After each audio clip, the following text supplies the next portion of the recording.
Pemirsa, masih banyak tindak penyemprotan disinfektan ke manusia dalam upaya memerangi pandemi virus corona di Indonesia. Padahal Badan Kesehatan Dunia atau WHO tidak merekomendasikan penyemprotan disinfektan ke tubuh manusia karena membahayakan kesehatan. Penyemprotan cairan disinfektan belakangan ini cukup masif dilakukan di sejumlah wilayah di Indonesia, yang dianggap sebagai salah satu langkah memutus mata rantai penyebaran virus corona. Penyemprotan disinfektan dilakukan mulai dari cara sederhana, menggunakan kendaraan hingga mendirikan bilik disinfektan. Disinfektan ini sebenarnya hanya digunakan untuk menyemprot permukaan benda mati, namun belakangan disinfektan juga digunakan untuk menyemprot tubuh manusia. Melihat fenomena ini, Badan Kesehatan Dunia atau WHO kemudian mengeluarkan rekomendasi untuk tidak menyemprotkan disinfektan ke tubuh manusia. Sebab hal itu dapat membahayakan kesehatan dan dapat membuat iritasi kulit dan mata. Rekomendasi dari WHO itu diaminkan oleh pihak PMI Kota Waringin Timur, Kalimantan Tengah. PMI menyarankan untuk memperbanyak tempat cuci tangan, bukan bilik disinfektan. Tetap yang utama adalah cuci tangan, jaga jarak, tidak keluar rumah tidak mendatangi kerumunan orang, misalnya yang tidak perlu, maksud saya kerumunan yang tidak mendesak, misalnya pada datang ke pasar yang ramai apabila stok kalau makanan kita masih ada, mengadakan pertemuan dan lain-lain. Itu yang utama. Ingat, cuci tangan yang utama sekali lagi, sehingga seharusnya memperbanyak tempat cuci tangan. Dari pemantauan tim TV One, masih banyak aparat dan warga yang menyemprotkan disinfektan ke tubuh manusia, seperti yang terjadi di Pelabuhan Gorontalo. Seluruh penumpang kapal tol laut yang tiba di Pelabuhan Gorontalo harus disemprot dengan disinfektan.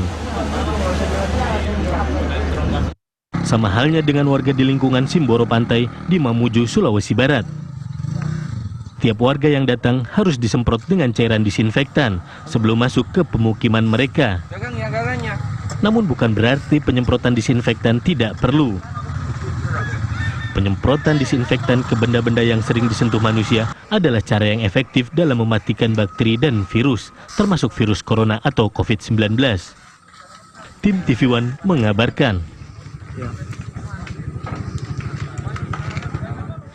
Sementara itu, penyemprotan disinfektan ke tubuh manusia sudah dipraktekkan di China sejak awal Februari lalu. Sebuah pabrik membuat gerbang penyemprotan disinfektan yang harus dilalui setiap karyawan sebelum mereka bekerja.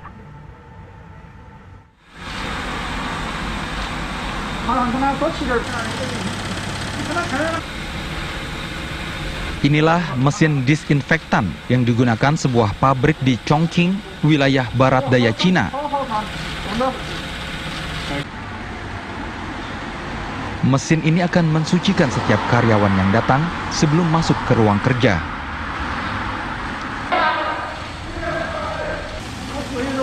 Mesin dilengkapi alat pendeteksi inframerah yang akan mengaktifkan penyemprotan cairan disinfektan begitu ada orang yang melaluinya.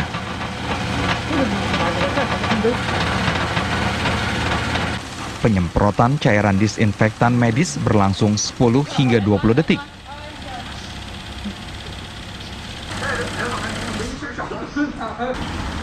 Penyemprotan ini diyakini akan mensterilkan karyawan dari berbagai bibit penyakit termasuk virus corona.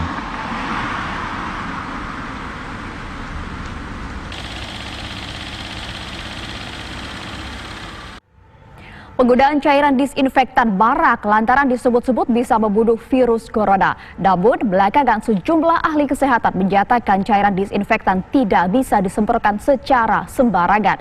WHO bahkan melarang cairan disinfektan disemprotkan langsung ke tubuh manusia karena kandungannya yang berbahaya jika terkena selaput lendir manusia seperti mulut dan mata. Lantas, bagaimana cara penggunaan cairan disinfektan yang baik dan benar? Kita akan membahasnya bersama ahli toksikologi Universitas Indonesia, ada Dr. Budiawan.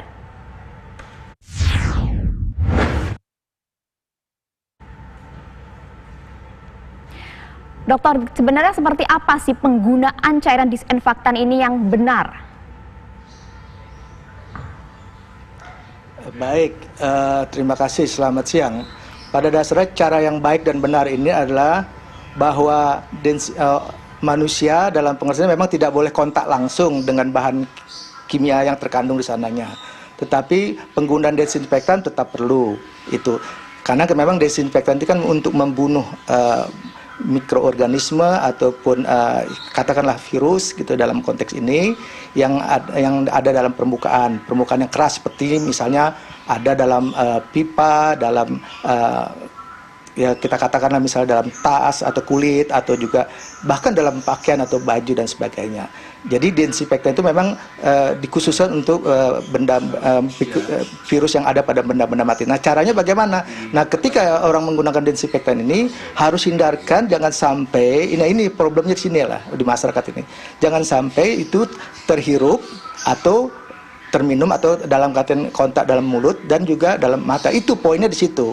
Nah, ada yang terjadi di masyarakat ini karena memang informasi dalam kaitan dengan penggunaan bahan kimia ini belum begitu dipahami pada masyarakat. Tapi mereka tentunya kita harus bisa pahami juga dalam konteks bahwa dengan ketakutan dengan pandemik ini, mereka mendengar bahwa yang namanya desinfektan itu untuk membunuh bakteri. Dan memang dalam konteks itu bahan desinfektan ada yang sama untuk desinfektan dan antibiotik. Contohnya bahan ini tidak dilarang seperti yang namanya alkohol ataupun yang namanya klorin dan sebagainya atau benzalkonium dan sebagainya. Tetapi cara pemanfaatan dan cara penggunaan yang benar inilah yang sebenarnya perlu diedukasi pada masyarakat.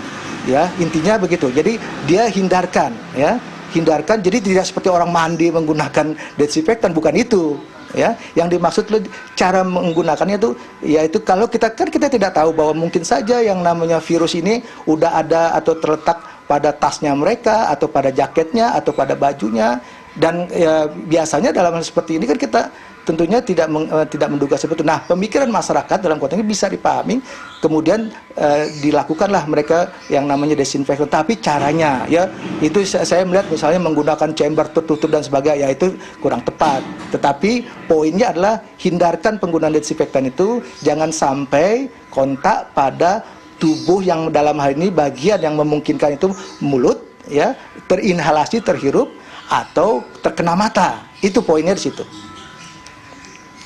Benda begitu ya dok ya. Kemudian berarti banyak yang salah kaprah dong hingga akhirnya banyak pemerintah daerah pula yang kemudian membuat bilik-bilik disinfektan bagi orang-orang atau warganya begitu dok.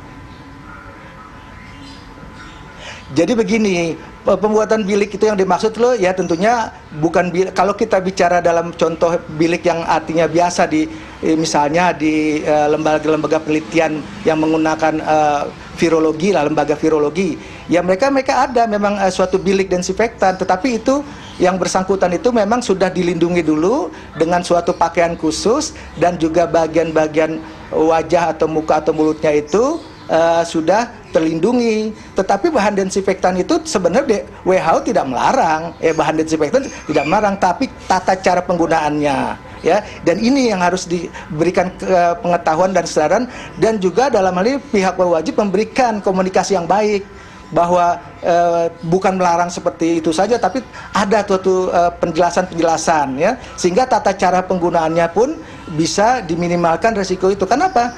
Kita tahu virus ini hanya bisa mati, ya ingat itu, dengan dua cara. Yang pertama yang sudah diketahui dan direkomendasikan oleh WHO dan lembaga dunia adalah dengan cara kimia. Yang cara lain bisa digunakan misalnya menggunakan cara fisik dalam pengertian menggunakan sinar ultraviolet, ya, dan kemudian cara-cara lain fisik lainnya. Tetapi dengan cara kimia lebih efektif.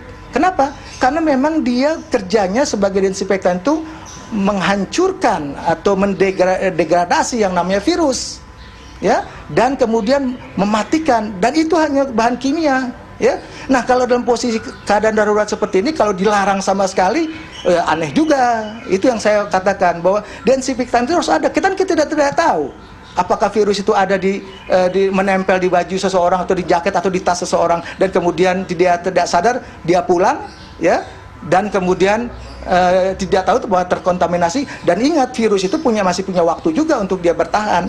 Nah inilah yang, tapi kembali lagi saya bilang tata cara manajemen resiko inilah, ya. Saya selalu dalam mengajarkan pada mahasiswa saya, manajemen resiko adalah risk equivalent hazard dikali exposure, ya. Hazard itu virusnya ini, ya, exposure ini paparannya.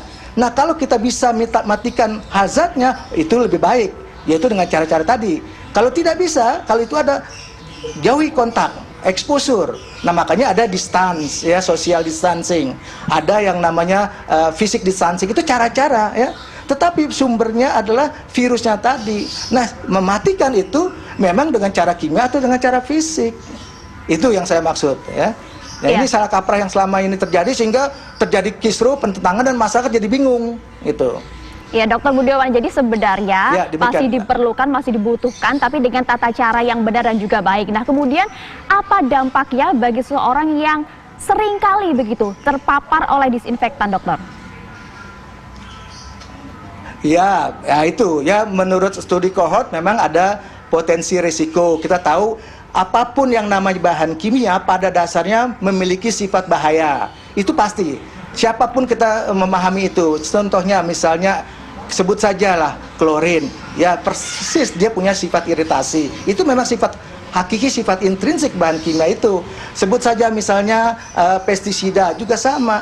Tetapi penggunaannya itu lakukan dengan dosis yang tepat dan pada situasi dan juga ruangan yang tepat. Contohnya saya kata tadi, bilik itu misalnya di stasiun-stasiun kereta api yang begitu banyak, saya pikir itu wajar digunakan desinfektan, ya. Tetapi tidak boleh digunakan di rumah, kemudian rumah dibuat bilik seperti kamar mandi, kemudian dilakukan itu tidak benar tata cara itu. Nah, kemudian kembali lagi, ini adalah suatu kondisi yang darurat, dan memang untuk mematikan dan mencegah penularan tersebut adalah bagaimana mematikan atau menjaga jarak dari virus tadi. Mematikan menggunakan cara-cara kimia, entah desinfektan, entah antiseptik namanya. Ya, mungkin itu yang ingin saya sampaikan. Ya, dokter, apakah betul kemudian dampak dari disinfektan ini dapat menyebabkan kanker? Bahkan ada yang mengatakan pula dapat menyebabkan alergi di kulit. Ya, ginilah, kalau kita misalnya dia menggunakan kaporit, NaOCl lah itu.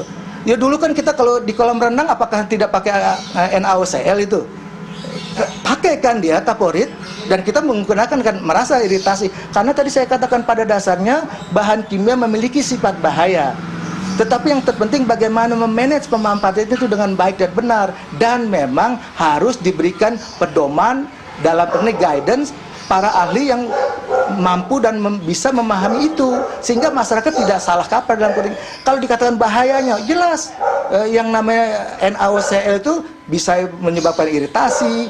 Kalaupun bicara kanker juga, contohnya alkohol, katanya kanker itu kan dari WHO itu karena dia mengkonsumsi yang namanya alkohol dalam minuman atau yang bersumber dari proses alamnya, ya. Dan itu dilakukan berulang-ulang.